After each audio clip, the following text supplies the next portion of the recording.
Humanity is monstrous. We just like to dignify it like it's sweet, kind, and cuddly. No, it's monstrous. It's neutral.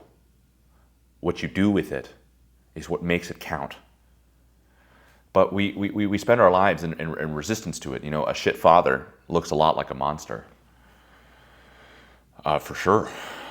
A neurotic mother looks a lot like a witch. They play fucking mind games on you as you're falling apart like a ball of yarn. But if you don't start beginning to accept that you are composed of that too, but what makes you is not the rejection of it, that would just be taking away the legs that you stand on. So there's a certain kind of understanding that you guys need to have and a maturity you need to have with this. I could receive it, and this is what I told her on the phone. I said, I've been working on this for 3 years, and you're telling me that you found it through one conversation with me? You know, if my ego was in the picture, do you want to know what I would have done? Nah, you should really check it. I think you're coming in with a projection here. Guys, I wanted to be set free. I could not live the way I was living, and I didn't even know that, but something was weighing on me. That I used to say I was unconscious for these things. I was never unconscious. The implications of that meant that I didn't have free will. Guys, you have free will if you're a monster. If you're not one, you don't have choice. You only have access to certain things. You're a product of cause and effect.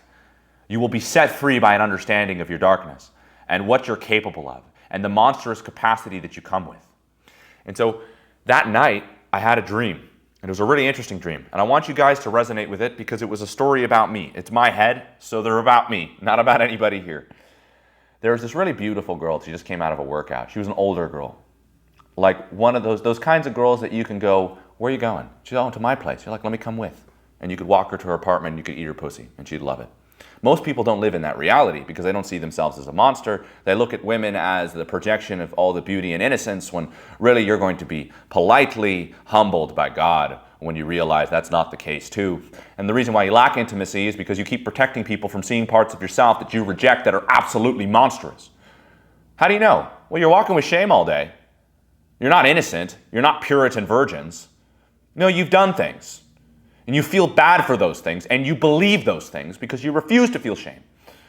You know, when I felt shame, I was like, oh, there's a belief issue here. What do I believe about me? What do I believe about I'm worth? So, I was talking about the dream.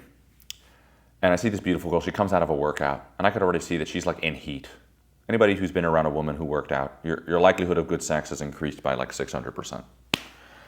Because you're more primal, you're more connected to your what? Your body. You're not in your head as much, which is why exercise is so important. We could have a whole lecture about that, and I can make you guys all ripped in 60 days. Fitness is probably like a toothpick of information that you guys can internalize instantly once understanding this. So in this dream, I'm walking her to my car. I'm going to mention this because it's important, because it's in relationship to value. The car I walked her to was my Aston Martin. As I walk her to the car, she gets in the driver's seat. As she's there with me, we begin fooling around. I take the bottle of water, and I'm like, oh, I need to cool you off, and I just pour it all over her like a fucking ape. You know, I don't even know what we're doing. I hardly even know her name. And I start playing with her and fooling around. She starts playing with me. And then there's these nice guys enter the scene. I'm going to describe them for you. You guys have seen them before. If you ever lived in Los Angeles or a big city, you've seen these motherfuckers. They aren't just predators. They're shameful predators. They hate that they're monsters. So they present this nice spiritual guru shit. Holy fuck, those men need to be slaughtered. Because they're dishonest, right? Really all we're doing here is just honesty training. Because that's the only place by which you can grow. And there's a very powerful expression. You can only grow as much as you can receive the truth about you. That's it. So if your ego is always there, always making right turns when I provide suggestions with buts, ands, and ifs, fuck that. You came here to hear the truth. You will start to understand it when you have more room to play. I'm not God. But your ego has been driving you in circles. So this guy walks in. He has slick back, like silver, kind of dark hair, you know, like 35 years old, been playing the shtick, unmarried, probably has a vasectomy, white scoop neck, tattoos, with those bead necklaces that you would get from like a Reiki shamanistic retreat. He's wearing Lululemon shorts with fucking Birkenstock sandals. And he comes up to the girl and he's like, Veronica, we still on for dinner this week? He was walking with his wife to the car. And I'm like, that guy can't be real. And his wife looks at him with what? Disgust. You know, it's something I really want you guys to feel. Disgust for your own dishonesty. Disgust for this fucking mask you wear. Disgust for this little dance you do. Ugh.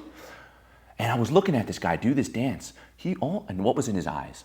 Desire, desire, desire. The most pure thing you can have, you hide the most. The most pure thing you live with, you keep in the closet and you bury down in the Marina Trench. What you are, you feel shame for. I would have much rather the guy been like, yo, you're hooking up with her? Fuck. I'll get her after. Fair enough, you dog. But instead he said, we still on for dinner this week, girl? You understand that? Girl. Oh, in front of your wife? And his wife looked at him with disgust. Ravi, I'm going to get back to it in a second. I may just answer that question. Another motherfucker comes in with a really short haircut, with a harsh fade, a black scoop neck, and Lululemon shorts and tattoos with a bead necklace. And as he comes up to the car, he opens up the car door and he's like using all of these narratives. He's also hiding behind narratives, narratives of growth, narratives of self-help. And he comes in there and he goes, look, Veronica, I just really want to be honest with you. You know when they say claim your shame? And as he says that, he goes to put his right knee into the driver's seat. And I said, motherfucker, don't you dare take step into this car. You don't even deserve to look at this car, more or less take step in it. And he looks at me like he saw the devil, and he runs and hides. I wake up from the dream, and I just had this like internal laughter. Dude, I was laughing so much. I was just laughing. I was just like waking. I woke up in the morning. I felt sewn to my emotions. Why? I had a space to receive them. None of them were demonized. Why? Because I'm a monster. How could they be? And it was like, dude, I had a suit of armor on, like an Iron Man suit. All my strength, power, capacity, speaking ability, intuition was there. It was given to me. And I was laughing the whole morning until I did the women's group, you know. Probably scared the fuck out of them, but I had a really good conversation, really honest conversation with them. I was in it. I'm still in it. It's overwhelming. You know, I feel like I'm in my skin. There is no rejection you can hand me with. And so then, you know, I call my coach the next morning after I finished the lecture as I'm heading back to the airport. And I just said, thank you so much. And she said, Naftali, you figured you got it conceptually.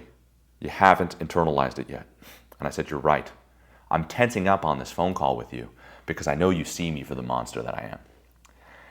And so what do you guys need to do once you understand what you are? You connect to it. Once you connect to it, practice accepting it. So what is the number one antidote to cure all shame? And we talk about it here. Lead with it, right? You know, you feel shame for the fact that you're an absolute sexual monkey? Why are you asking her out to dinner? Oh, will that make your likelihood higher? You coward. Why don't you just make it clear what you want and then you could settle for dinner? At least be clear with her. You know, I never noticed that, but you could literally just ask a girl to come over and she'll go, oh, I don't know you. Let's get dinner first. No, now you know who I am because I presented that first. Now we'll get dinner because I understand. And I haven't eaten today. So let's figure that out. You guys want to cure your shame? Lead with it. I go to the airport. I got a skip in my boot. And people were coming up to me to talk to me. Very interesting. There's a lot of acceptance I'm coming in with. But people asked me, how was your trip? I said, self-discovery is an understatement. I'm reborn. I am. I've been realized. And she goes, well, realized? Yeah, I realized I'm a monster. And she goes, a monster? And I go, yep, just like that. And she got more distant, turns away. What happened? Projection, projection, projection, trigger, trigger, trigger, insecurity, insecurity, insecurity. What happens most of the time when you guys get insecure? You run and hide and confirm it. How the fuck do you get close to anything, like anything, if you aren't willing to stand by what you present? Okay, you started your new business, you're a salesman. What do you sell? Well, you sell sunglasses. You love these sunglasses. Why do you like them? They're colored lenses. People like colored lenses. They could hide behind them. No pun intended. And you start selling them. And then what do you get? You believe in it. So how much do you believe in it? Well, you spend 10 grand on your first down payment for your business. You got all your stuff set up. You got your LLC. You got your bullshit ass website. You got some products. I'm selling glasses. I love these glasses. I believe they will be successful. All right, stand by it, motherfucker. Stand by it, you coward. Because watch what's going to happen. The first 3 consoles you get on. Nah, no thank you. Not what I'm looking for. They look kind of cheap. Another console to get on. Oh, these? What? 50 bucks? Come on, bro. You're not selling fucking Pradas. Hangs up. What happens? Insecurity behind belief. Insecurity behind belief. But you still had an initial connection. You guys want to foster it or let that plant die? Because I promise you, it just takes one seed to have a garden. Just one. But you give up on those seeds because they're, quote, not enough. Stand by them. And so then, I sit down and there's this wonderful British fellow. He comes up to me, literally by the most beautiful thing ever. He sees, I look at him, I wave, I was like, how are you doing? He sits down next to me before we go board the plane. He gets up and sits down as he's eating his fucking nuts. I've never met a man with no shame. You want some nuts? I was like, I'm good, no nuts for me. Well, where are you from? Literally, he might as well have sat on my lap. But I was smiling ear to ear because I'm like, this guy is a monster. He's absolutely a monster. He's married, 3 kids, he's a biologist, he works with insects. Fascinating guy. Think about how much more connected you would be to others if you didn't project that they were these monstrous things. How much more connection would you have in your life? How much more accepting would you be? How much of a father, by the way, would you be to your children and to the people that surround yourself with? You can give them something impeccable. You could see them. You could bring them up. You can give them love because you know what they are. You don't just give love to the things that you reward based off your survival mechanisms. You love them because of what they are. You are in the image of God. You are transcended through your monstrous understanding. You can be kind. And so he tells me, what was your trip like? And I was like, dude, absolutely amazing. He's like, well, what'd you discover? I said, I can't hide in the city of New York. And he's like, well, what were you hiding? And I said, well, the monster that I am. And he looks at me and he's like, wow, incredible. Well, there's something positive, a deeper connection. I sit down on the plane. I'm sat down to a guy to my left and a guy to my right, both of them really hiding. One of them was wearing a mask because he told me himself he's ugly. And the other didn't want to be seen by anybody. So he would just constantly, he was a tall, good-looking, lanky kid, but he just didn't want to be seen. And so, of course, I'm going to go out of my way to talk to this guy about why he sees he's ugly, and this guy about why he thinks he can hide. He's 6'7". He can't fucking hide. And his name is Texas. You're made the fucking biggest state on planet Earth. There's no hiding here, brother. And then I get off the plane, and finally, there were these 3 little girls, not 3 little girls, college girls, but have you guys ever seen, there's like women, and then there's like the girly women. The girly women are kind of louder, more neurotic, but there's some sort of appeal to them, but they're going to be less confrontational. And I sit down on the bus. I'm a big guy. And there's a seat right next to me. And there's these 3 like 19, 21-year-old college girls. And 2 sit in front of me on the seats that there were. And then there's 1 seat next to me with like this much room. And the girl looks at me. And I could see she was like whatever this is dangerous. And she decides to sit like this into the corner of the tram with her friends. When she could have just stand sitting across from them. What did that make me feel? A little bit of shame. What did I do? Come back to the initial belief. I'm a monster. Do you love it? Absolutely. Bye-bye. Trickled away. Flew away in the wind. I'm now waiting at the Uber. Beautiful, tall Irish girl. I look at her, I smile, and she walks behind me, which is pretty much, please talk to me, whoever you are. And, well, I turn around, I just give her a wave. And I was like, what are you? She's like, what do you mean? I was like, what is this? What am I looking at? She's like, Irish, 98% Irish. We have our little conversation. And she's like, well, what are you? And I said, a dangerous LA boy. And she's like, what, a dangerous LA boy? And I said, yeah, you can call me a monster. And she was like, what? No, that's not good. And I said, well, this is where I get your number and I get into my Uber. And she's like, well, I clearly know why you want my number then, right? What else did I feel? Shame.